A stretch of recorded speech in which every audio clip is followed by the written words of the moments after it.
knows how you come across somebody once in a while you shouldn't have messed with. That's me. I am not an African American. You're an Oreo cookie, white in the inside and black on the outside. I don't have an afro, I have an Amerifro. Talking that idiotic stuff you talk about, I would slap you. Go ahead, make my day. Black as the ace of spades, but 100% American. Heard around the world by everybody and their mama. The Jesse Lee Peterson Radio Show. Uniting the races with truth instead of dividing them with lies. We're also rebuilding the family by rebuilding the man. I am Jesse Lee Peterson. Bill Lockwood is here to tell us how to take action. He's going to tell us what to do to turn this around. He is, by the way, one of the smartest white men on this side of heaven. We have his picture up there on there. If you're watching the video streaming live here, you'll see he's a cowboy, and cowboys are not afraid, especially from Texas. Oh. Well, thank you for that. And it's the truth, Bill. You know, I met your brothers, I met your mother, your sister, and you guys do not have fear, and that is good. Well, I appreciate that. Well, you've really inspired us. I tell you, my family, all of them, so much appreciate you, Jesse Lee. I tell you, they ask about you all the time, and of course, when I'm out that way, we wanted to come up to see you recently, but we were unable to do so when I was out in California. But yes, yeah, my whole family really loves you. And same here. Bill, I want to get to some calls, but let me ask, I've noticed that the Christians don't talk about and don't act out the power that is in us. Greater is he that's in us than he that's in the world. Have faith in God and not fear. He's with us. Be strong is what is right. Stand up. We are warriors of truth. When I was growing up, that was apparent, and I saw it in action, and I still live that way, and I believe that way, and it's, you know, I get called names, and I get banned, and all that kind of stuff, but still I don't care, because I understand it's a spiritual battle. Why don't we see Christians standing up with the power within them? Well, that's a great question, and to plumb the full depths of that, I don't know that I'm able to do so, but maybe a couple of things. Number one, we've become so materialistic in our society, and as long as the line at McDonald's is going fine, we're just happy. We can get in our McDonald's line, eat a Big Mac, and let the world be hanged type attitude. And then we go into the church house, and we pray, and we might raise our hands, and we might sing a song or two, and then we get out, and we just and then we dichotomize our lives and say, well, I'm going to talk about politics. And so a lot of people, they might worship on Sunday, but then they'll turn around and vote for the Democratic Party, which stands for homosexuality and abortion and all this nonsense, which are completely ungodly, and yet they want to call themselves Christians, and I don't see how in the world that is any way possible.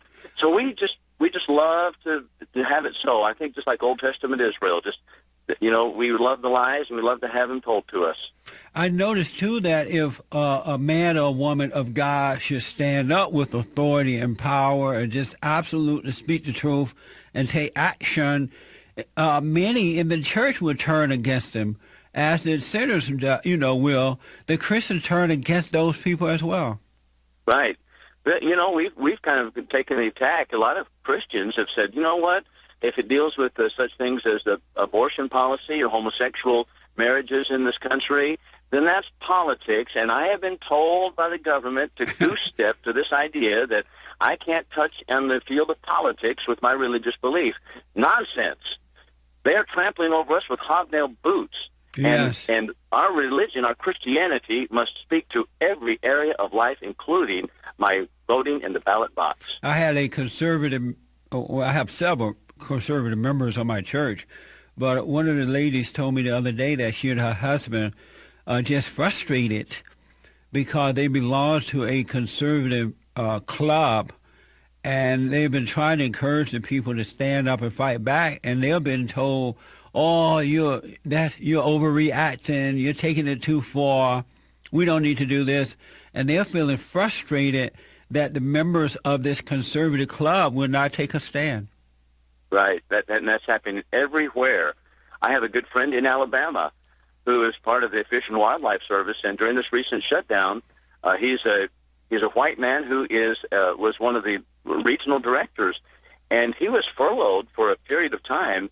But, there were minorities and women that were under him and had only been hired for 6 months or so, and they were kept on the payroll. I think the Obama administration is just pushing the buttons as hard as he can. He wants to keep all of the minorities on his side. Yeah. And he is absolutely pushing this agenda. I read a report the other day, and I don't know if I got to it yesterday on the show or not. There are more Americans relying on the government than those who are working full-time now in America. Yeah. Isn't that amazing? That's frightening.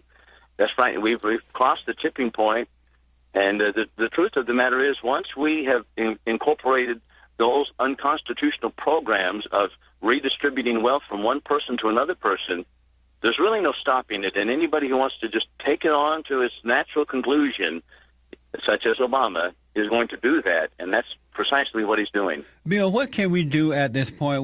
Tell the people what can be done now to turn this around. Number one, we need to be on our knees praying to God that show us wisdom and give us strength to stand for principle, even when it might mean that we're going to be punished or might be persecuted in some fashion mildly in our society. So pray, and pray diligently. Number two, we need to study the Bible. Hold number two, Bill. Okay. When I come back, I definitely want the folks to get active. We got to change this. Back in a moment. Rock me, mama, like the wind and the rain. Rock me, mama, like a southbound train. Hey, mama, rock me. That's when you learn the truth. If you're going through hell, keep on going, don't slow down. If you're scared, don't show it. You might get out, or the devil even knows you're there. Okay, folks, in the second hour today, information for you and taking your calls that is just going to absolutely blow your mind. Patrick Rooney is here in the third hour. My Twitter handle is at JLP Talk. Like me on my Facebook page. Also, I think I said Patrick Rooney coming up. He is in the third hour, if I didn't say that. Bill Lockwood, my final segment with my friend Bill. Bill, tell the folks how to get to your radio station, to listen to your radio show, and you read your websites and all that kind of good stuff. Yeah, thank you, Jesse. It's patriotsforliberty.com. The 4 is the number 4, patriotsforliberty.com. That's the blog site where we have articles. And then the radio station, our radio program is called American Liberty with Bill Lockwood. It's Newstalk 1290 AM dial out of Wichita Falls. So those are the two areas that I'm able to speak a little bit. But thank you for that. We're going to have to get you to LA to speak. Hopefully next year we can get you here because the people need to hear you speak in person. And we're going to try to work that out next year.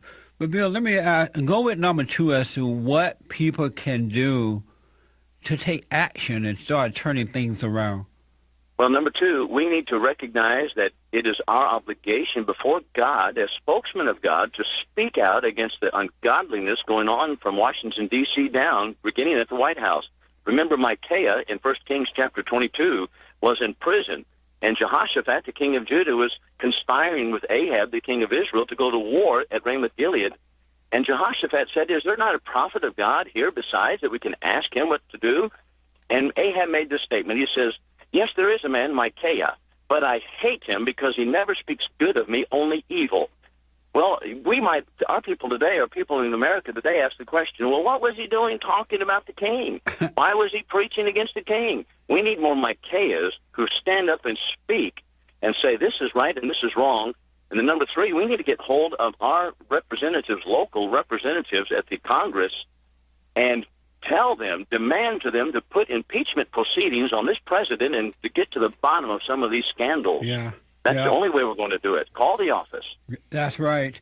Also, I recommend that people join the Tea Party movement and get active and get involved, because if it wasn't for the Tea Party back in 2008, this country would already be over with. Right. That's exactly right. And the Tea Party here locally studies the Constitution on a constant basis. That's their common fare. So to study the Constitution, what is the law of the land? Absolutely. So those are good things to do, and we just need to be busy doing the Lord's work. And this is part of the Lord's work, to oppose evil, whether it's in Washington, D.C., or in our own backyard.